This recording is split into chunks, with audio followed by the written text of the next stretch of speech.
Red zone, red zone. You got my back, I got your back. Communicate. Make some noise. Let's go, Mayday. Enjoy the moment, baby. Let's go. Enjoy the moment. Welcome back to another week of KREM 2 Football Friday, a special playoff edition. Yeah, playoffs are in full swing across Idaho and Washington tonight as teams played through some pretty rough weather conditions out there, Travis. A lot to get to tonight, so let's get things started. Out at Post Falls, the top-seeded Trojans hosting a tough Rocky Mountain team out of the Boise area. Let me tell you, the wind was howling out in Post Falls, and the offense was struggling. Defense reigned supreme first half after Rocky Mountain forced safety. Art Williams punches it in to go up 10-0. Second half, Post Falls looking to get back in this game. Again, defense stepping up. Gentry Smith with the pump block, but Post Falls unable to do anything with it. They struggled mightily on offense tonight. Fourth quarter, Rocky Mountain with a quick pass out to C.J. Jacobson. Nobody was on him, Andrew. Wide open space for him there. Takes it all away for the score. This one, all Rocky Mountain. They win 22-0. Post Falls' magical season comes to an end. And three-seeded Sandpoint hosting 11-seeded Shelley tonight. Check it out. First quarter, we'll pick things up. Sandpoint up 7-zip. Bulldogs making it 14-zip. Cody Brewster taking it outside in the pouring rain. Sandpoint had things going tonight. Second quarter, now 21-7. Joseph Hughes, I think this counts as a fullback score. Look at that little Mike All-Star right there. The fullback, bring him back, baby. Bulldogs up big. And they still had some more in the tank, this time through the air. Parker Pettit to Ari Vandenberg. Sandpoint up big at half, 35-7. The Bulldogs going to win 49-14. Can almost taste that milk bowl, Andrew. Sandpoint awaits the winner of Skyline and Twin Falls for the state semis. Moses Lake visiting Gonzaga Prep tonight. This was a good game, folks. Beginning on the first drive of the game, and listen, Travis, we can't have a Bullpups game without a rushing touchdown from Lilo Mikaele. That would make it 7-0 G Prep. Moses Lake would strike right back, though. That's Brock Clark. He's on the quarterback keeper on the goal line, and that would make it 10-7, Moses Lake in the lead. But 2 seconds to go in the half. JoJo Shortell says, "Hail Mary, full of grace." And Sam Oman says, "Amen, brother." That's a touchdown right there as Oman pulls in the last second heave. That put the Bullpups up 14-10 at the half. Fourth quarter now, under 2 minutes to play. This time, Clark takes the handoff in for the touchdown. Moses Lake cuts this to a 28-26 game. Got to go for two to tie, but Brady J's pass is caught by Kyson Thomas out of bounds. Gonzaga Prep holds on by the skin of their teeth.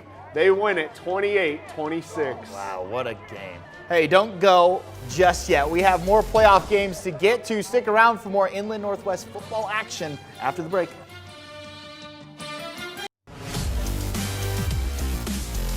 Welcome back to KREM 2 Football Friday. We still have more games to get to, so let's keep things rolling right along, Travis. Don't we? Lake Washington traveled all the way to Union Stadium tonight to take on Mount Spokane. Pick this one up in the second quarter.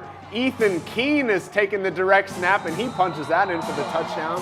That would make it 14-6 Wildcats. Ensuing Lake Washington possession, this is Dallas Kassler who's going to end up getting the reverse, but he fumbles.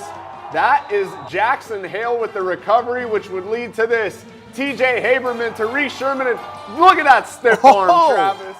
Get off me. Into the end zone. That made it 21-6 Mount Spokane.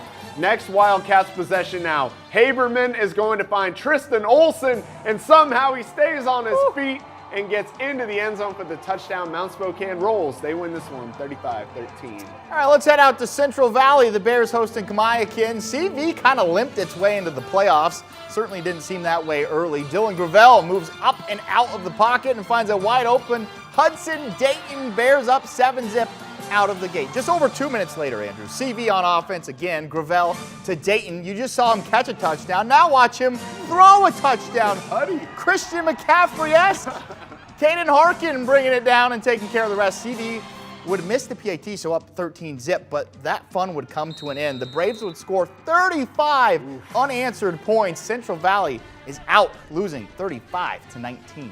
Lake Roosevelt traveling to take on Liberty. First quarter now. This is Jake Jeske. He's going to try and hit Jack Wilson on the pass here, but it is picked off. Lake Roosevelt's Chaz Marchand will jump in front of the pass. He's trying to find the lane, and he finally gets there. He gets in for the 35-yard pick six. Lake Roosevelt up 6-0. Liberty would strike back. Ashton Strobel taking it up the middle for the tutty. Lancers would also get the 2-point conversion to go up 8-6. Late in the fourth quarter now. Raiders have to go for it on fourth down to keep the drive alive. Ball goes through Britt Egbert's hands, and Brandon Finau recovers it in the end zone to seal this one. Liberty wins it 15-6. Finau says this game's Finau. Coming up, we have more playoff nail biters to get to. Plus, we may have another play of the week coming your way. Find out which one it is after the break.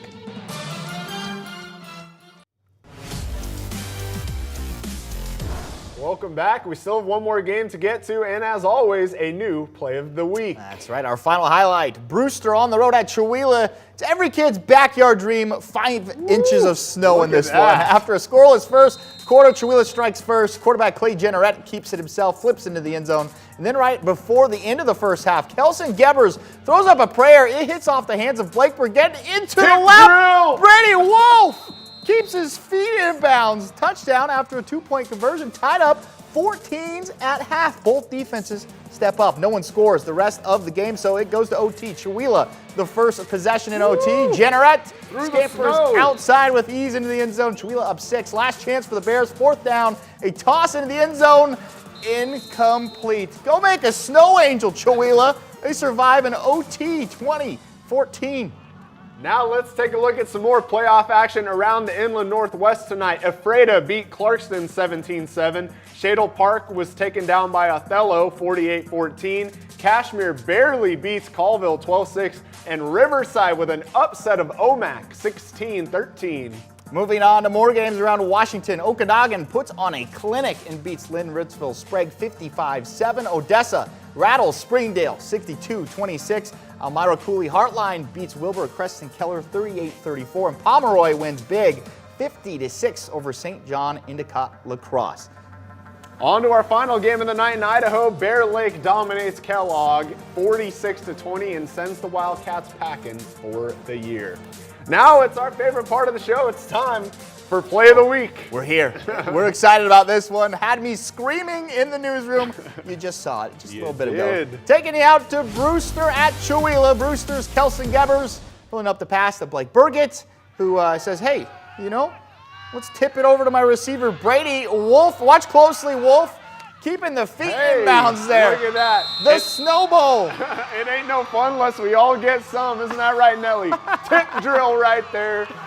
I love Look at that scene out in Chewelah My tonight. goodness. Shout out to our photog Nathan for being out there.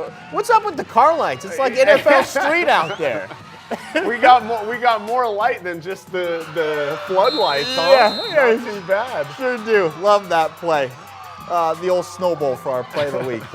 Hey, we're running out of time here, but tomorrow we got college football coverage for you around the Inland Northwest. That's right. And that's all the time we got tonight. That's it. Eastern and Idaho tomorrow. Yep. We'll see you then.